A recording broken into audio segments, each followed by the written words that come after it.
le rôle de l'avocat qui n'est pas psy évidemment et aussi de faire en sorte de tempérer un peu tout ça. Très souvent, je leur demande de se souvenir le moment où ils se sont rencontrés. Ce que je trouvais pas mal dans ce que disait Maître Serran, il commence déjà l'exercice de la thérapie. AVS avec Philippe Robichon.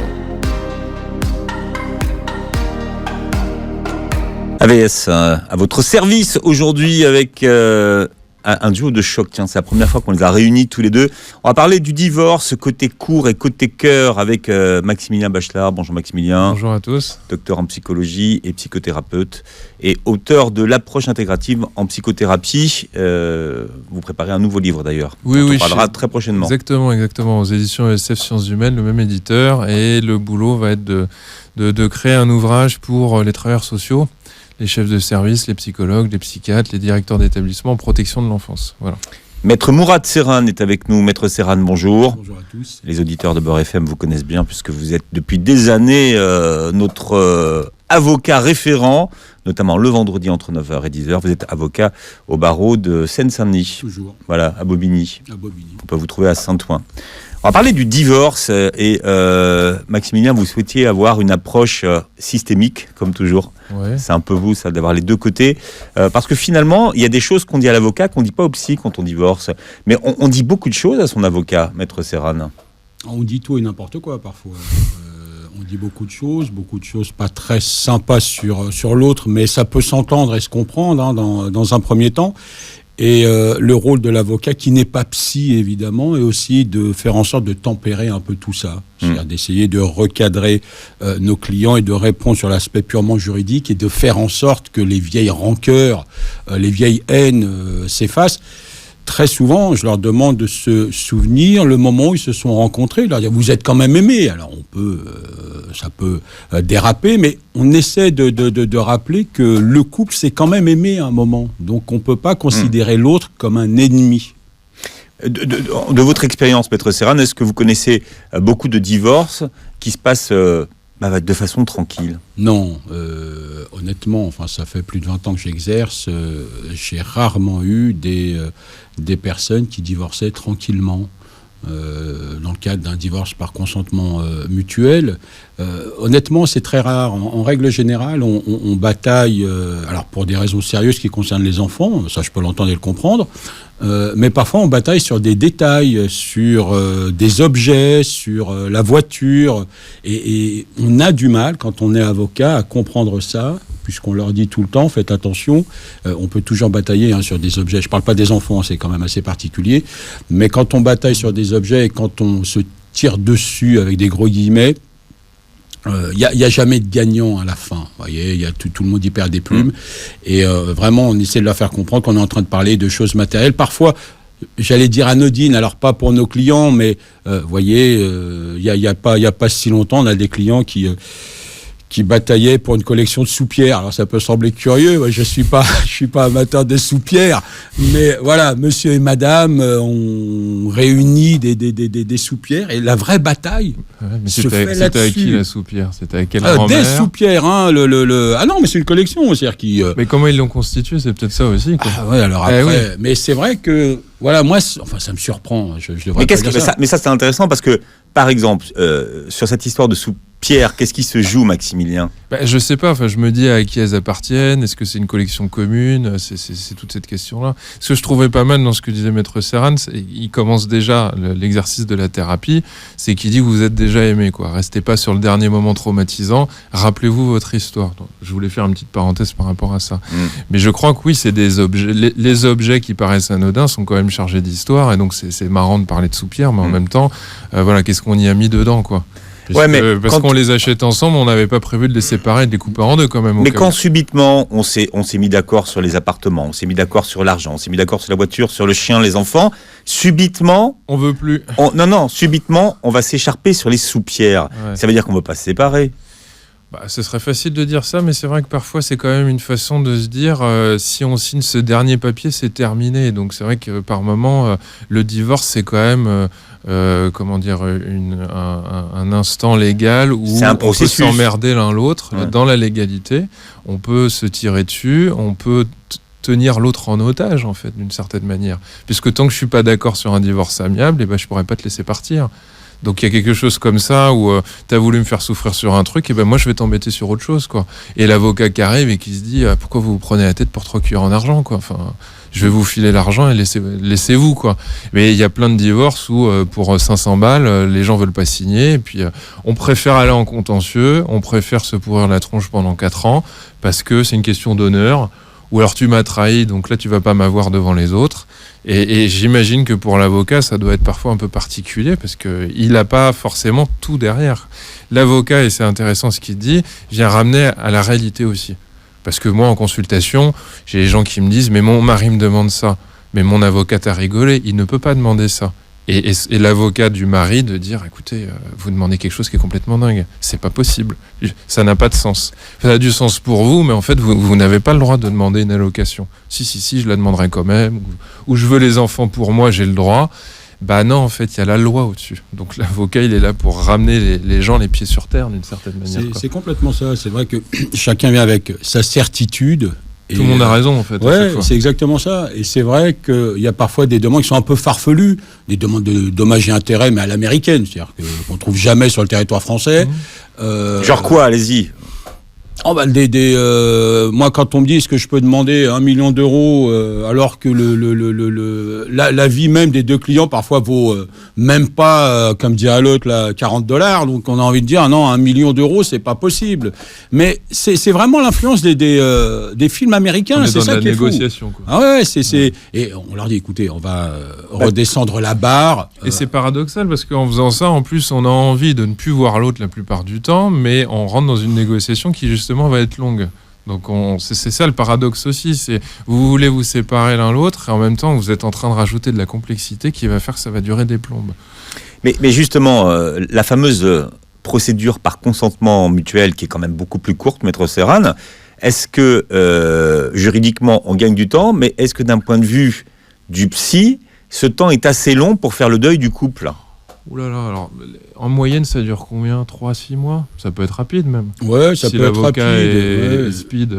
Non, mais comme dirait, ça dépend pas spécifiquement de l'avocat, parce que, alors d'abord, si on est devant le tribunal, il y a encore des procédures de divorce par consentement mutuel devant les tribunaux. Ouais. Donc là, honnêtement, le timing est entre 8 et 12 mois. Ensuite, la procédure qui se fait maintenant depuis quelques temps devant notaire, il faut compter 5-6 mois quand même. Et forcément, ça pourrait même durer 4 ans, que ça suffirait pas forcément, puisqu'il y a un avant et un après. Il y a quand même le temps où on négocie, où on réalise, où on fait l'inventaire, où on se file les clés, où on se rend les objets, etc. Et puis il y a le temps après, de toute façon, qui n'est plus le même, où on peut savourer sa liberté, ou au contraire se sentir tout seul, ou ce que vous voulez, quoi. Donc je crois que c'est pas une histoire de temps, en fait. Vous voyez, il y a des gens qui sont dans la souffrance pour une histoire pénale, et puis on reconnaît un préjudice au bout de 20 ans, et là, d'un seul coup, il se passe quelque chose. Parce que là, justice est faite d'une certaine manière. On a reconnu officiellement sur un papier que ceci m'appartenait vraiment, et que maintenant, c'est ma clé à moi, et que s'il vient, je vais pouvoir porter plainte, etc. Il y a aussi ce moment particulier où on est dans le flou et c'est pas encore acté, en fait. C'est chez moi, mais en même temps, c'est encore chez lui, on se l'est dit, mais je pourrais pas opposer sa présence à la maison. Et donc, c'est vrai qu'une fois qu'on peut acter ça, on peut passer à autre chose. On peut commencer à réaliser aussi. Alors, Maximilien, oui. C'est vrai que ça c'est important, parce qu'entre le moment où on engage la procédure et le moment où il y a déjà un début d'acte, il y a quand même quelques mois, et durant ces quelques mois, le domicile, il appartient à monsieur et à madame, en tout cas il appartient au couple. La meilleure des options, on essaie de dire aux clients que voilà, il faudrait que l'un d'entre eux quitte quand même provisoirement le domicile pour éviter les accrochages et parfois des actes de violence. Mais c'est vrai que pendant ce laps de temps, chacun fait un peu ce qu'il a envie de faire. Et c'est très difficile à gérer, alors pour les clients évidemment, mais pour les avocats aussi. Et pour les enfants aussi, parce que finalement, on les garde, on s'est mis d'accord. Mais si madame ou monsieur, comme je l'ai pu l'entendre en consultation cette semaine, décide de prendre les enfants malgré ce qui était dit, bah, on peut pas dire tu n'as pas suivi le papier du juge ou de l'avocat, donc on ne peut pas aller forcément porter plainte au commissariat pour ci, pour ça. Donc on est bien brinque-ballé et il manque un cadre officiel qui vient sécuriser tout le monde, et y compris les enfants en plus.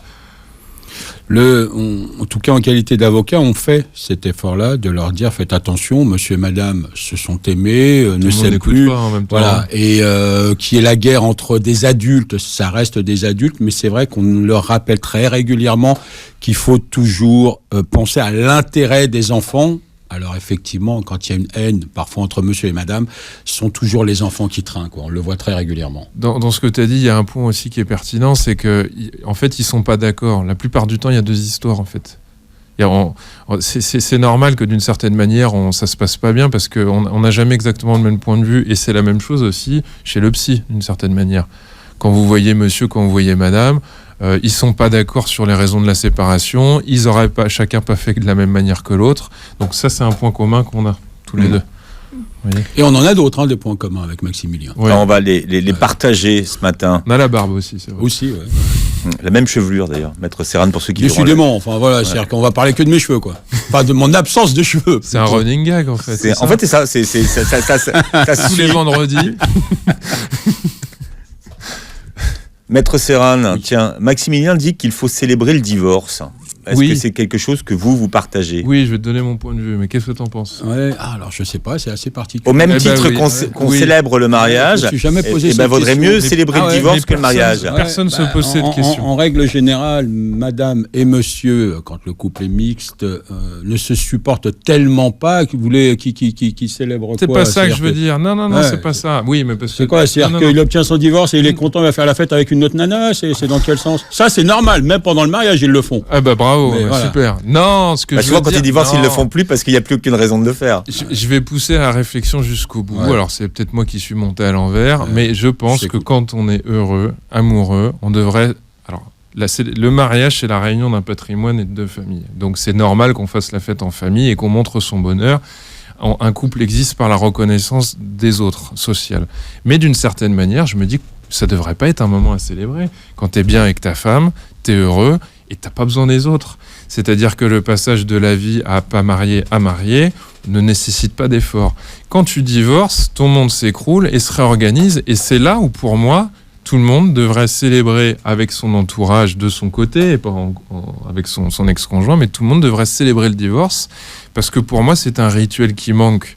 Donc je vais aller loin dans les sociétés occidentales où on devrait pouvoir épauler tous ces gens qui se retrouvent face à une nouvelle réalité. Parce qu'il faut quand même savoir que la moitié des couples qui vont se marier vont divorcer, c'est à peu près ça la moyenne. Et donc je me dis que là, c'est le moment où les gens devraient être ici.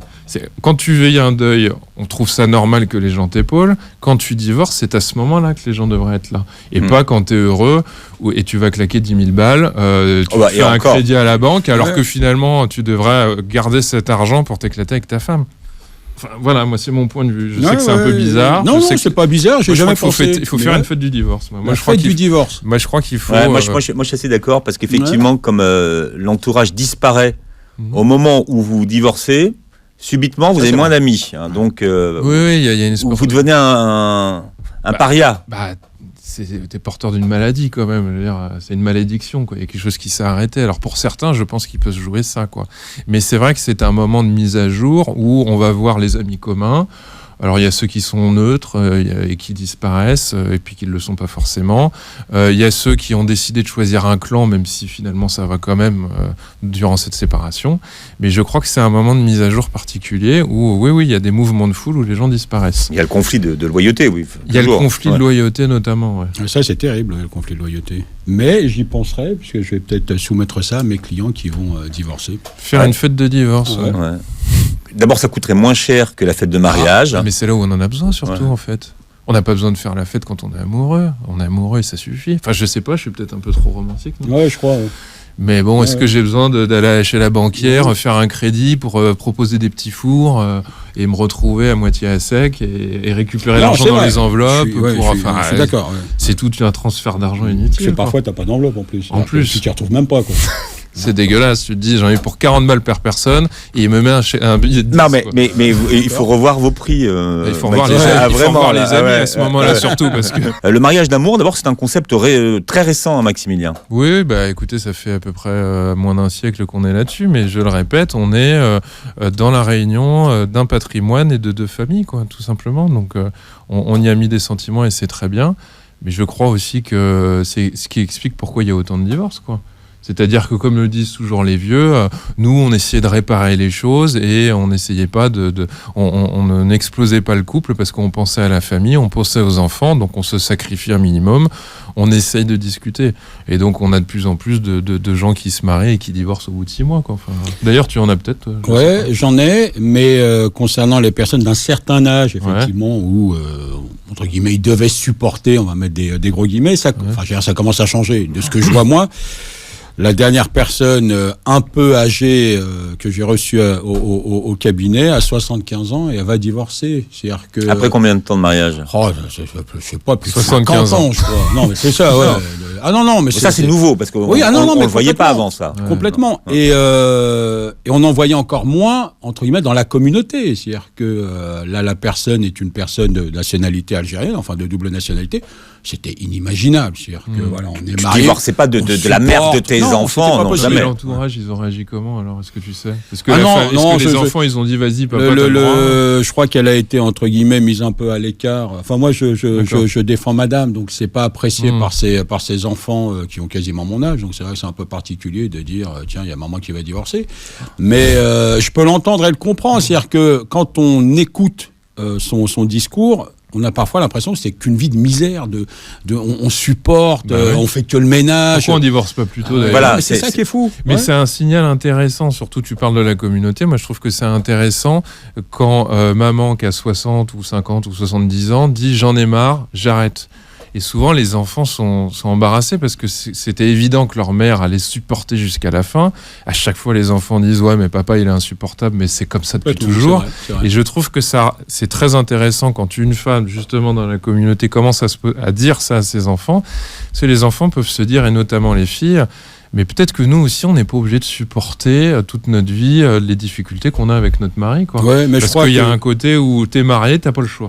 Ouais. Et ça renvoie à la liberté de chacun de peut-être pas supporter jusqu'à la mort. Non, quoi. mais je crois que la génération plus jeune, peut-être ils raisonnent pas comme ça. C'est-à-dire que un pet de travers et puis c'est le divorce. Hein. C'est-à-dire que on est passé d'un extrême à un autre. Une génération qui supportait tout, même des actes de violence. Enfin, c'était la vie normale. C'est terrible. Ouais. Et une génération plus jeune qui, parfois, quand on vient nous dire je vais divorcer parce que, on aurait dire quand même, faites un effort, madame ou monsieur. Enfin, encore bon. Enfin, moi, je suis pas là pour réconcilier les couples, mais je trouve ça un peu léger quand même parfois, vraiment. Mais moi, je reviens à la question de Maximilien. Pourquoi est-ce qu'on attend autant de temps pour divorcer alors que c'est évident que ça ne va pas depuis longtemps? Est-ce qu'on a le droit de se plaindre déjà? Est-ce que c'est normal dans notre famille de divorcer? Bah oui, voilà, il y a de ça, oui. Ça renvoie tout ça. Et puis les enfants. Parce que, indépendamment des enfants, mais bien sûr. Les femmes en consultation, un peu les hommes, mais beaucoup les femmes me disent mais je peux pas divorcer, j'ai des enfants. Et moi, de manière encore une fois vicieuse, ce qui me caractérise bien, souvent je leur dis c'est peut-être pas la peine d'indirectement leur faire porter ce poids-là. Parce que d'une certaine manière, ça voudra dire pour les enfants, parce que vous étiez là, je suis resté pour vous. Tu vois, mon fils, j'ai souffert pour pas que tu sois abandonné. Et maman, elle est malheureuse, mais c'est pas grave, on va faire comme si elle allait bien, et toi, tu te dois d'être heureux. Donc je me sacrifie, je donne ma vie pour que tu sois heureux. Bah, ça commence bien, vive la dette, quoi. Enfin, merci, on l'a entendu beaucoup quand même. Bah, on l'entend. Je me suis sacrifié pour vous, je suis resté pour vous. Ça commence bien, en fait. Tu commences déjà à découvrir. Non, mais ce qui est vrai, mais les enfants d'aujourd'hui qui sont particulièrement ingrats, si maman leur dit je suis resté avec vous ou à cause de vous ou pour vous élever, ils répondent mais maman je t'ai rien demandé, faut faire attention à ça aussi, parce que on a aussi des retours en disant mais je t'ai pas demandé de te sacrifier, si t'étais pas bien avec papa fallait, sauf que la mère elle s'est déjà sacrifiée. Et en consultation ça fait des électrochocs. Parfois, les mères me disent bah ouais, en fait, pourquoi cette espèce de pacte implicite que j'avais, il l'avait pas signé. Et c'est moi toute seule qui avait besoin de ça pour pouvoir tenir la barre et ne pas lâcher, en fait. Et ça, c'est important. Je sais pas si tu comprends ce que je veux dire. C'est que se dire, finalement, moi, je pensais que ça lui convenait que je me sacrifie. Mais je me suis raconté ça toute seule, en fait. Souvent, moi, je leur dis, écoutez, déjà, les enfants, c'est pas la peine de les prendre pour des idiots. Ils ont peut-être pas les mots, mais ils sentent que ça va pas. Et ils préféraient peut-être avoir une maman qui prend son courage à deux mains, qui passe des étapes et qui s'occupe d'elle en tant que femme, plutôt qu'une mère qui se sacrifie, qui est malheureuse. Parce qu'une mère dépressive, c'est pas très efficace, on va dire, pour l'éducation et pour pouvoir aider, accompagner son enfant. Donc je leur dis, vous pouvez pas feindre la femme épanouie alors que vous êtes malheureuse. Et puis quel modèle vous donnez en plus, quoi. Vous venez confirmer indirectement que vous devez souffrir, que vous êtes avec un homme avec qui ça ne va pas, et que donc finalement vous êtes injuste. Vous n'êtes pas juste envers vous-même, quoi. Et donc forcément ça vient tout de suite avoir un impact sur les représentations de l'enfant. Alors après on aura beau lui dire oui mais il faut que tu sois libre, il faut pas que tu te fasses embêter ma fille par les hommes plus tard, mais quand la mère dit ça alors qu'elle est malheureuse avec son mari, et ben en fait c'est foiré en fait. C'est Le message est paradoxal et complètement déconnant et il ne marche pas. Et souvent on me dit oui avec un petit sourire, mais j'essaye de leur faire comprendre que moi je suis pas un exemple et j'aimerais bien que eux arrivent là où je n'ai pas pu. Bah ouais, mais il faudrait peut-être le laisser faire sa vie plutôt que de demander à l'enfant directement de nous montrer la voie que nous on n'a pas pu passer. Excusez-moi du monologue, mais il fallait que ça sorte. Voilà. Vous avez raison, Maximilien. On va parler de la victimisation. Souvent, alors l'un des deux parents va vouloir se faire passer pour une victime vis-à-vis des enfants. Alors c'est plutôt le maire ou le maire ou la père. Ouais, voilà, ou la père. Et voilà. Moi c'est le père. Ah bon ? Moi c'est le père auprès des enfants. Moi j'ai souvent, et ça me sidère beaucoup en consultation, j'ai beaucoup, alors c'est des discours apportés, de mères qui me disent écoutez, je suis très embêté parce que quand mon enfant me tire la manche et qu'il me dit pourquoi vous êtes séparés, je lui explique. Et souvent il me dit j'ai demandé à papa et papa il m'a dit qu'il comprenait pas pourquoi tu l'avais quitté. Et papa il est triste et papa il dit qu'il comprend pas. Et donc, ce que je comprends, c'est que beaucoup d'hommes qui peuvent avoir, on va dire, une forme d'immaturité pour le coup et ne se comportent pas en père, se mettent au même niveau que leur enfant en disant moi aussi, j'ai été abandonné comme toi sans raison, sans explication. Et donc, j'ai des femmes qui s'arrachent les cheveux en disant attendez, il m'a trompé, on s'est engueulé depuis 2 ans, on est allé en thérapie, il sait très bien pourquoi on s'est séparés, pourquoi il joue l'idiot devant son enfant qui après vient protéger son pauvre petit papa et moi, je suis la méchante. Et c'est le modèle que j'ai les 3/4 du temps, en fait, moi, en consultation. Alors, peut-être que toi, tu touches pas ça du dos dans ta pratique. Mais j'ai un jeu avec les enfants où on les prend en otage en disant « Mais tu vois, mon petit, moi non plus, je comprends pas pourquoi ta mère, elle est partie. » Ouf, moi je trouve que ça commence déjà à créer une espèce de pseudo-histoire qui est compliquée. Enfin, ceci dit, est-ce qu'on va avouer à ses enfants qu'on a trompé sa femme? Non, mais on pourrait dire papa, maman, ils s'entendaient plus, mon fils, et on t'expliquera plus tard. On n'a pas tout à t'expliquer, mais c'était le mieux pour nous. Et voilà. Souvent, ce que je dis n'est pas scientifique, mais c'est madame qui trahit l'info et qui dit on en est là parce que ton père m'a trompé. C'est rarement monsieur qui dit ta mère ceci ou ta mère cela. En même temps, statistiquement, c'est souvent monsieur qui trompe madame, je crois. Et parfois, madame n'hésite pas à dire à ses enfants, voilà, vous vous arrêtez pas de me tanner, il s'est passé ça.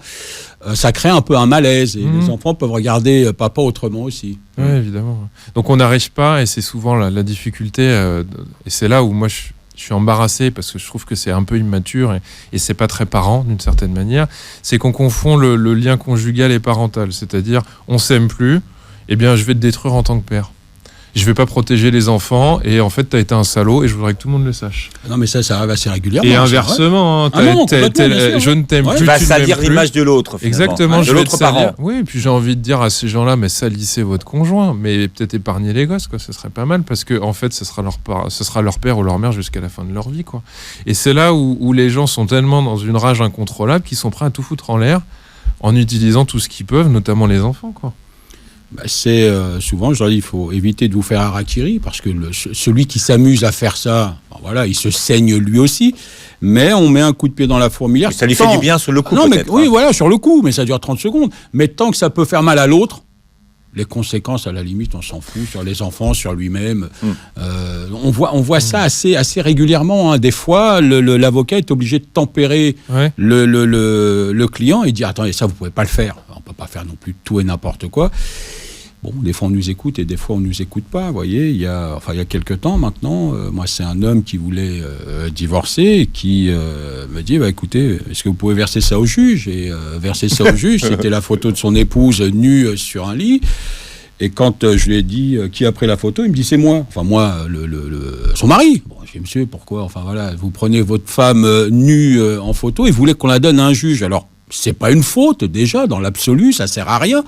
Et quand on en est là, quand c'est juste pour faire mal à l'autre, juste pour que cette photo puisse circuler. C'est l'humiliation, quoi. Ouais, mais voilà. Donc c'est vrai. Heureusement que l'avocat garde les pièces à ce moment-là. Non, mais non, mais on l'a refusé tout simplement. Examinons la photo quand même pour voir s'il n'y avait pas quelque chose qui pouvait juridiquement être utile. Oui, le devoir professionnel, c'est aller jusqu'au bout. Quelle conscience, maître Serran. Ouais, je vous retrouve bien là. J'ai vu la photo, j'ai dit bon, monsieur, non, je la garde pas, là c'est pas possible. Et non, mais vraiment, là, on dit, écoutez, on peut pas faire n'importe quoi non plus. Et ça, c'est terrible. Ouais. Mais alors, il y a une différence entre toi et moi, c'est qu'une fois que toi le divorce est prononcé, tu dis ciao, et j'imagine que tu as pas forcément de lien avec les clients par la suite. Moi, ce qui m'intrigue aussi dans mon cabinet, c'est quand les gens ont divorcé, que c'est fini. Monsieur s'est remis avec une femme, madame s'est remis avec un autre homme, et puis ça continue quand même. C'est-à-dire que madame... C'est quoi qui continue ? Eh bien, cette difficulté, ce chantage, cette humiliation, cette agressivité, cette attaque en règle, en fait, à travers les enfants ou autrement. Chacun a refait sa vie, donc, a priori... Et moi, je suis fasciné, et encore une fois, je suis désolé, c'est pas impossible que ce soit parce que je reçois beaucoup de femmes, c'est plus les femmes qui vont voir les psys que les hommes, mais j'ai beaucoup de femmes qui me rapportent des propos où elles sont en couple, ça fait 2 ans, monsieur, il s'est mis avec une nana, bon, et il continue soit à les pieds, soit imaginer que finalement cette femme c'est encore un peu à elle, c'est encore un peu sa chose. Ah, c'est monsieur, vous parlez pas de madame. Voilà, et que monsieur, il arrive à avoir les photos par les enfants, puis il critique, et puis il dit ta mère elle s'est mise avec ce mec là, et c'est lui qui bouffe mes allocations, etc. etc. Ouais. J'ai moins les femmes là-dedans. Moi, j'ai moins les femmes parce que je vous l'ai dit, moi mon idée c'est qu'elles sont plus facilement dans le ressentiment avant de quitter, et elles tournent plus facilement la page, je crois. Moi j'aurais tendance à le dire statistiquement que les hommes. Et j'ai des hommes qui sont déprimés depuis 3 ans, et je les rencontre, et j'ai l'impression que la séparation était faite il y a 3 semaines, et ça fait 3 ans. Ils attendent encore leur femme, ils comprennent toujours pas. Je vois plutôt, Maximilien, moi, des femmes qui continuent... En consultation chez vous, Philippe ? Non, mais alors, ma génération, qui a quand même beaucoup divorcé, en tout cas, observe la nouvelle... alors, je ne dis pas le gentil mot qu'ils disent, la nouvelle épouse de monsieur ou la nouvelle... la cocotte. Pouf, comme ils disent. Ah oui, voilà, et alors là, physiquement, ça déglingue en règle, même si elles ont refait leur vie. Donc, elles épient aussi. Hein. Oui, non, mais certainement qu'elles épient. Moi, je ne vous dis pas que je suis objectif et que j'ai fait des études... épidémiaux, mais j'ai l'impression, il m'a semblé que les hommes pouvaient être plus dans une posture de résignation, de tristesse qui dure et qui dure, dans une position plus immature, en fait, comme des petits garçons qui ont été abandonnés et qui auraient plus de mal à tourner la page. Mais ça veut dire quoi quand on observe l'autre, en fait, finalement ? Quand on épie l'autre, on vient se comparer, on se dit finalement, est-ce que je vaux mieux que l'autre ou pas contre quoi elle m'a remplacé ? Parce qu'en plus, et c'est souvent drôle, la séparation s'est faite, et comme dirait la chanson, dis-moi que tu t'es pas parti à cause de moi, enfin dis-moi que t'es parti pour quelqu'un d'autre, et pas à cause de moi. Et on voit ces femmes qui se séparent, pour des raisons qui sont plus ou moins légitimes, assez clairement, et puis elles se remettent avec quelqu'un, mais c'est pas l'explication du divorce. Et monsieur pense que madame elle est partie pour ça. Mais ça nous, et cet effet de comparaison, cet effet de virilité où pourquoi lui il a récupéré ma femme mais pas moi.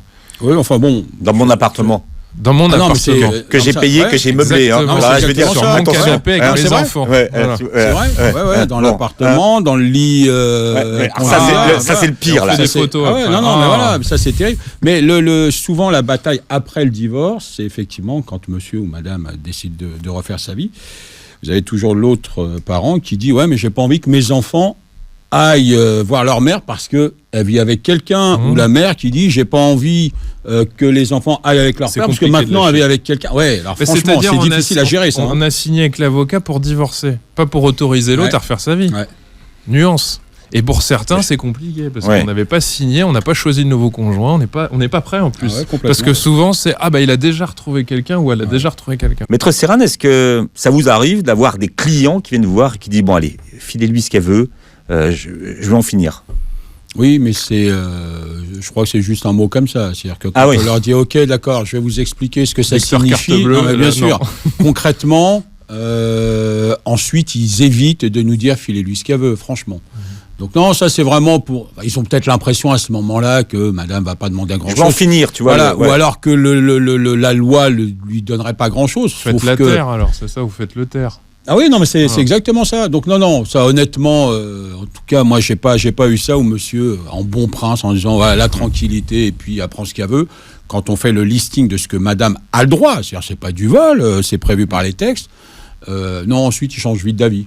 Il y en a qui disent je vais le ou la saigner, je vais lui faire payer. Oui, je vais lui faire payer. Bien sûr. Ouais. Souvent, Cracher là. Souvent les femmes qui disent ça, encore une fois.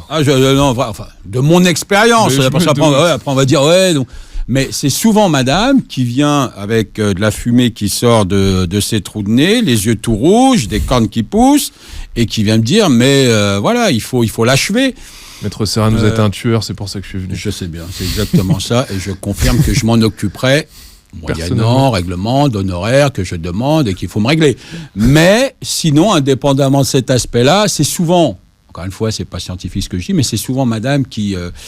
Mais est-ce que c'est verbalisé ? C'est ça que moi je veux savoir. Est-ce qu'on dit je vais le lui faire payer, je veux le mettre sur la paille ? En particulier quand monsieur est parti avec une demoiselle et puis madame a conscience qu'il est parti avec une demoiselle objectivement plus jolie qu'elle, plus mince et ainsi de suite. Donc on en prend un coup quand même dans sa fierté. Donc quand c'est comme ça, c'est verbalisé. On me dit si vous pouvez le crever. Le terme a été utilisé par des clients, faites-le. Donc pareil, on essaie de tempérer le truc et de dire, écoutez, on va essayer de se calmer, de faire un peu de droit d'abord, oublions la haine, si tant est que ce soit possible. Mais oui, des fois, les mots sont violents. Les mots sont violents. Maximilien Bachelard, l'argent, ça peut essuyer quelques larmes, la peine ? Bon, ça dépend combien vous me donnez, mais... Non, mais il y a l'argent, c'est quelque chose. Mais beaucoup d'argent, ça permet d'essuyer. Non, mais vous vous doutez bien que non, c'est une fausse monnaie sur le coup, ça permet de. C'est la question des victimes en fait, dont on va donner 10, 30 000 euros sur une affaire. Évidemment, ça va venir payer les compensations aussi de déménagement, de toutes ces choses, mais sur le coup, c'est une mauvaise monnaie en fait. Ça me fait penser à ce que pourrait dire une femme en disant à Maître Serran, il faut le crever. J'ai envie de dire, mais qu'est-ce que cette dame n'a pas réussi à verbaliser ou à faire ou à dire pour pouvoir demander à Maître Serran de faire ce qu'elle n'a pas pu faire ? Vous voyez ? Et donc cet argent finalement, je pense que c'est pas la bonne monnaie, mais c'est ce qui permettrait d'une certaine. Et puis d'ailleurs, Maître Serran ne peut pas demander des excuses. Il peut demander de l'argent en fait. Donc on demande à Maître Serran de donner ce qu'il peut donner, indirectement. Mais oui, l'argent est symboliquement vient quand même réparer les fameuses dettes. Et après on pourrait parler des différences de salaire où on demande à l'autre de nous donner parce qu'il gagne plus, etc. quoi. Mais je sais pas si ça répond à votre question. Mais... Non, je veux savoir que finalement, est-ce qu'une fois qu'on a beaucoup d'argent, on refait plus facilement ou on continue plus facilement sa vie ? Non, mais évidemment que ça va permettre de se faire un peu plaisir. Évidemment, ça va permettre de racheter les choses qu'on n'a plus, de racheter la fameuse soupière là, qu'on a perdue. Mais bon, ça effacera pas le souvenir, ça refera pas l'histoire, ça réglera pas le problème en fait. Mais vous êtes victime d'un attentat, on vous donne 20 000 balles, est-ce que ça compense ? Non, point barre. Ça compense rien du tout. Non, complètement. Ça paiera tous les jours de boulot que vous avez manqué et ça vous paiera vos dettes, mais voilà, ça, c'est pas la bonne monnaie, quoi, tout simplement, c'est évident. Alors les hommes, quand ils divorcent, ils ne perdent pas que leur femme, Maximilien. Alors qu'est-ce qu'ils pourraient perdre d'autre ? Leur mère. Leur mère ? Ouais. Alors c'est vrai qu'il y a... Alors, moi j'ai aussi... Et encore une fois, une question, c'est pas possible d'avoir autant de femmes qui me parlent de leur divorce, mais j'en ai beaucoup qui viennent pour être soutenues et qui se rendent compte que, pour prolonger ce que j'ai dit tout à l'heure, le mari commence à devenir et ex-mari assez colérique parce que il est confronté à lui-même, parce que le couple c'est un équilibre. On est encore dans une société où qui est-ce qui change les couches, qui est-ce qui lance la machine à laver, qui est-ce qui est en linge, qui c'est qui fait à bouffer, qui c'est qui fait les courses. C'est plus souvent madame. Et on ne peut que s'en réjouir. Je sais pas. Ah bon ? Parce que si c'est mal fait, vaut mieux le faire soi-même. Bon. Faut lui apprendre, madame, faut lui apprendre. Si tu peux lui apprendre, tu peux le faire. Ah oui, justement. Hop, tu mais t'es j'ai fait pas avoir. envie. Non, mais moi, je l'assume. Et donc, quand on se sépare, Madame Serran nous écoute. On est confronté à ça. J'ai plus d'enfants à qui on met des couches, donc maintenant vous pouvez tout lui dire, Madame Serran. Mais le problème, c'est qu'on peut être confronté à ça au moment de la séparation, c'est-à-dire qu'on ne sait pas où est le carnet de vaccination, on ne sait pas quel est le nom du prof, on n'est pas au courant. Il faut aller à la réunion parents-prof. Normalement, c'est Madame qui va. Et donc, d'un seul coup, il y a une sorte d'injustice parce que le couple y permettait, dans des rôles bien fixés, dans des fonctions, de compenser nos insuffisances. Donc c'est madame qui faisait des choses, et puis finalement, on peut perdre aussi une mère. Et assez souvent, j'ai ressenti qu'il y avait de la colère chez les hommes après le divorce, parce qu'ils perdaient cette fonction maternelle qu'ils pouvaient retrouver chez leurs femmes. Et beaucoup de femmes, quand je leur pointe ça du doigt, me disent oui, mais bon, c'est pas grave. Et puis quand elles sont au moment du divorce et après, elles me disent mais en fait c'était une catastrophe, je faisais tout quoi. Ouais. Et d'ailleurs, secrétaire, infirmière. Et d'ailleurs, je suis content de faire les mêmes rôles, mais pour moi et mes gosses maintenant. Et je vois qu'en face, il est en impossibilité de se débrouiller tout seul, quoi, d'anticiper des trucs. Et là, il se rend compte de tout ce que j'ai épongé, tout ce pourquoi je me suis adapté. Et donc là, la femme se dit souvent, pourquoi j'ai fait tout ça, quoi. C'est vrai ça, parce qu'on le voit en règle générale, l'homme demande, quand on arrive devant le magistrat, un droit de visite et d'hébergement. Alors parfois c'est sincère, mais parfois il se dit stratégiquement, si devant le juge je dis écoutez, j'ai pas envie de voir mes enfants, c'est peut-être pas la bonne chose. On obtient le droit de visite et d'hébergement et puis il se rend compte que oui, les enfants, faut s'en occuper. Au bout de 3 fois, ça marche. C'est exactement ça. Et puis il faut leur faire à manger. Et puis voilà, il y a une discipline à avoir. Et ils reviennent nous voir en disant est-ce qu'il serait possible alors est-ce qu'on peut les rendre Non, mais c'est ça. Juridiquement, c'est toujours possible. Mais voilà, c'est vrai que ça, on l'entend assez souvent. Ils sont toujours au début motivés pour voir leurs enfants. C'est pas compliqué, moi aussi je peux le faire. Voilà. Et puis, quand concrètement on doit s'occuper des enfants, ils viennent nous revoir en disant est-ce qu'on peut demander une diminution du droit de visite et d'hébergement. Donc, je te rejoins là-dessus. C'est vrai qu'en règle générale, on est bien content que Madame s'en occupe et on était bien content que Madame gère tout ça. Ouais. Bon, enfin, il y a aussi les merveilleux papas solo. Hein. Oui, il y en a, heureusement, bien sûr. Et des mères exécrables aussi. Enfin, voilà. Mais mais ça existe. Souvent des hommes qui te demandent de la réduction. J'ai pas de femme, honnêtement. Honnêtement, si t'es honnête. Non, franchement. Voilà. Non, j'ai jamais eu une femme qui est venue voir en me disant tiens, j'aimerais bien qu'on réduise le droit de visite et d'hébergement d'eux. On n'y est pas encore. Mais non, mais c'est vrai. Et c'est en règle générale, c'est monsieur. Ouais. Ah oui. Vous avez des femmes qui viennent vous voir, Maître Serran, parce que le père a disparu. Ouais, alors nous ça nous arrange puisque la procédure est beaucoup plus rapide, techniquement parlant. Après, est-ce qu'il a vraiment... Faut les rechercher aussi, non ou pas? Rechercher qui? Le papa, on te dit il a disparu, mais non, enfin il a disparu, c'est-à-dire quoi? Il a disparu dans le sens où il ne vit plus avec Madame, il est parti. Ouais, voilà, il laisse femme et enfant disparaître. Ah non. Tu vérifies ça quand même. Nous, la seule obligation, c'est quel était le dernier domicile conjugal. Si le dernier domicile conjugal, j'ai n'importe quoi, est à Aubervilliers et que monsieur a décidé de partir n'importe où, on fait la procédure par rapport au domicile de la ville du couple. Donc il y a un huissier qui va débarquer là-bas, il va laisser un document en disant c'est pour monsieur. Et si madame cache le papier et que monsieur est parti pour une autre raison? Ah non, mais c'est déjà arrivé, mais le truc c'est... Ah non, mais encore une fois, je dis pas que dans ce genre de situation, il y a toujours madame qui est de bonne foi ou de mauvaise foi. C'est-à-dire que ça peut arriver, mais quand on a une procédure et qu'en face, on n'a personne, ça va se faire sans l'intéresser. Et c'est plus rapide alors? Ah oui, c'est plus rapide. Oui, c'est plus rapide. Mais oui, ça arrive pas souvent, mais ça arrive. Après, vous avez des femmes qui vous disent il est parti, je sais pas où il est, et puis vous en avez d'autres qui savent pertinemment où il est, mais qui donnent pas l'information. Et en particulier, vous savez, quand on vous dit écoutez, si j'engage une procédure et monsieur n'est pas là, ça ira plus vite, pour peu que vous répondiez oui, vous imaginez bien qu'elle va pas me dire écoutez, il est à telle ou telle adresse.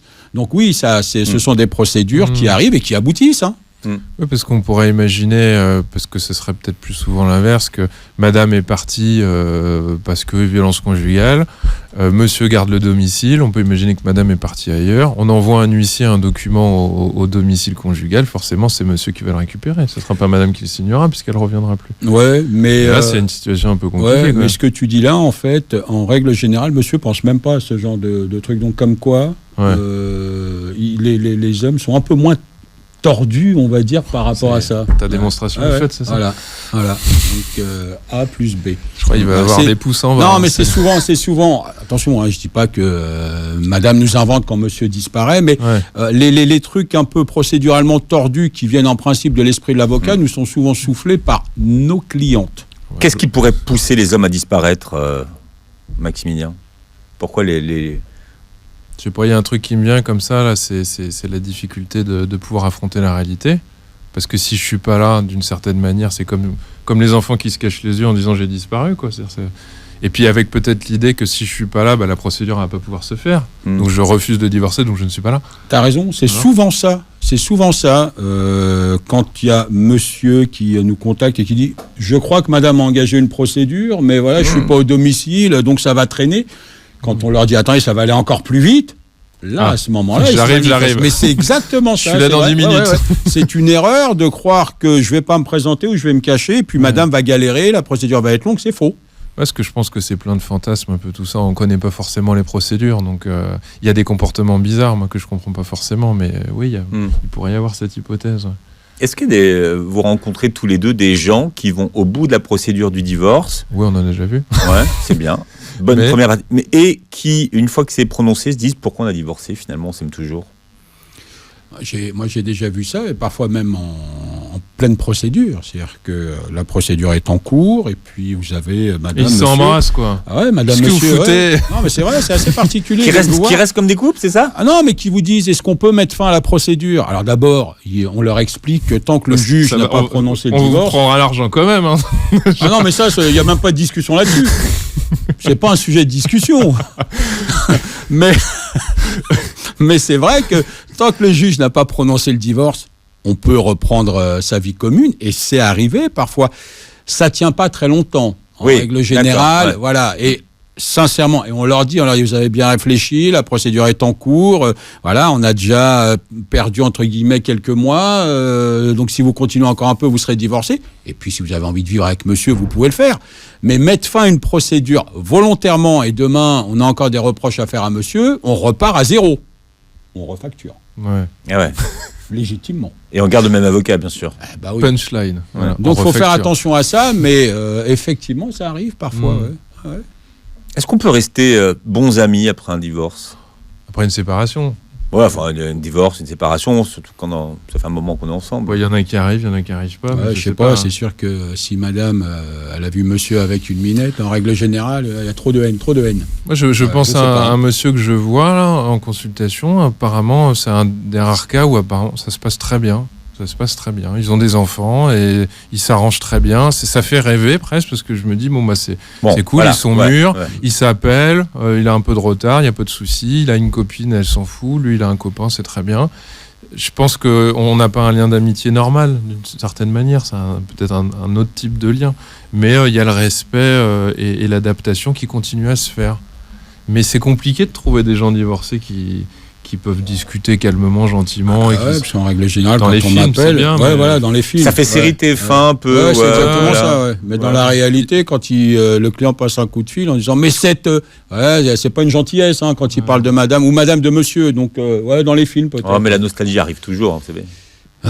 Et quand ça arrive, c'est étonnant. C'est vrai que je pense à un monsieur, c'est très étonnant, c'est très bien pour lui. Je suis surtout content pour les enfants à ce moment-là, en fait.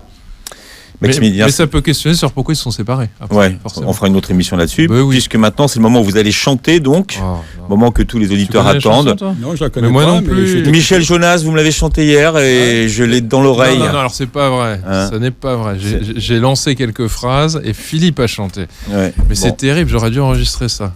C'était dites-moi qu'elle est partie pour quelqu'un d'autre que moi.